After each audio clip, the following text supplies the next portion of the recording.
Hey guys, make sure to stay until the end. We want to share one advice with you, because if you make that mistake, you may end up spending thousands of dollars on parts and diagnostics that you may actually not even need.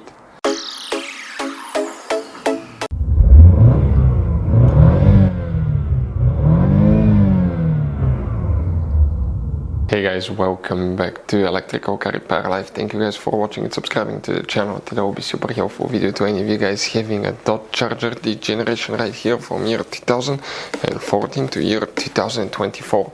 If you need to find, guys, you have a problem with oxygen sensor heater, you have a code, you replace the oxygen sensor, you still get that code.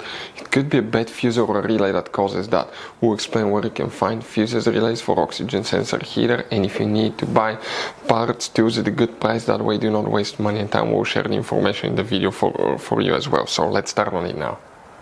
So before we start, guys, let us tell you a little bit about us. Every single car we get here at the garage, we try to make at least 200 to 300 free repair videos.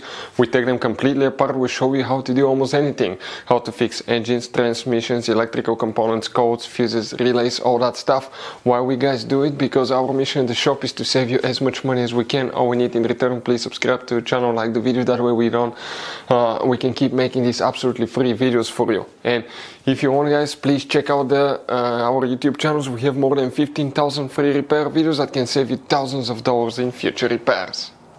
For any of you that want to see how to test oxygen sensor heater, we'll have videos on our YouTube channels, guys, how to do that step by step and how to test oxygen sensor. But what we guys need to do, we will demonstrate on this generation Dodge Charger here. We need to go ahead and open the hood. When you open the hood, guys, here facing the engine, you may have a V6, V8, it will work for both. On the left side here, that's the passenger side, you have a fuse box, that's the main engine fuse box. Here, go ahead and press the tabs together, pull the cover out, and you're going to find a fuse box with a layout like this one here. Before we continue, let's explain quickly why it's always a good idea to test fuses and relays. It is, guys, very important to test fuses and relays. On those fuses you cannot clearly see if they're burnt or not, especially you can see in the J-case fuses as well. And if you guys assume, okay, let's say you remove a fuse, you look at it and you assume, guys, that it's actually a good fuse, but it's actually a bad fuse, sometimes you cannot clearly see that.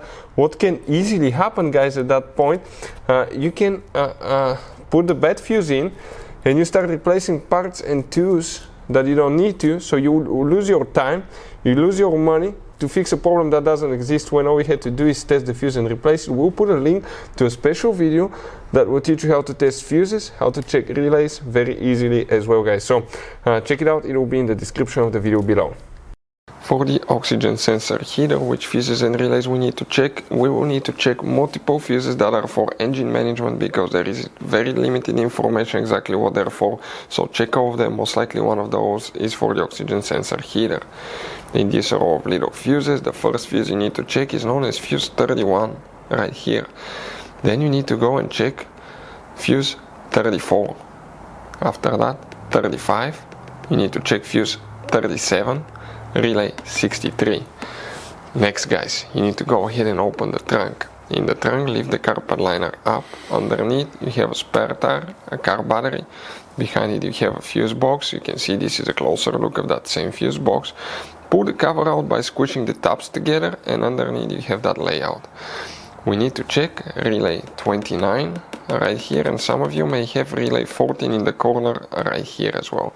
But those are the main things we need to check on Dodge Charger. So this, guys, Dodge Charger has all kinds of different fuses and relays, different sizes, and those, guys, okay, could be really hard to find, especially if you're in the middle of nowhere. One time we needed a replacement, we couldn't get one, we were stuck because we had to wait a few days to get a shipment. So we recommend to buy some spare fuses, relays. Put, guys, some spare ones in the glove box for a peace of mind. We'll put a link in the description of the video below where you can get them at a good price, quick shipping, that way you do not waste money and time, guys. Thank you for watching, hopefully the video was helpful, and see you guys next time.